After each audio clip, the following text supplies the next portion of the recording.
Hello! Hi అండి అందరికీ. నేనైతే ఈవినింగ్ స్నాక్స్ కోసము ఈరోజు ఏం ప్రిపేర్ చేస్తున్నానో మీకు కూడా చూపిస్తాను రండి.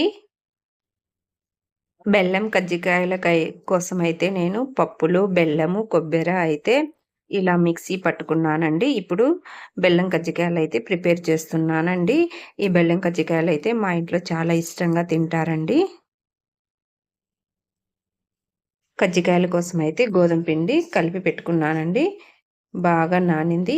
ఇప్పుడు కజ్జికాయలు ప్రిపేర్ చేద్దాం. ఇలా అన్ని చిన్న చిన్న ఉంటలుగా చేసుకున్నానండి. ఇలా పొడిపిండి చల్లుకొని రేకైతే చేసుకోవాలి.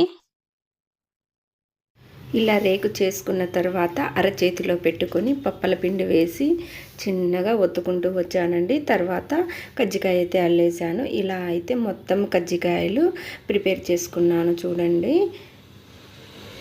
చూడండి మొత్తం కజ్జికాయలు అల్లేసుకున్నాను. ఇప్పుడు డీప్ ఫ్రైకి సరిపడా ఆయిల్ పెట్టేసుకొని ఒక్కొక్కటి చిన్నగా ఆయిల్లో వేసి గోల్డెన్ బ్రౌన్ కలర్ వచ్చేంత వరకు కజ్జికాయలు కాల్చుకోవాలండి. చూడండి కజ్జికాయలు చేసేసాను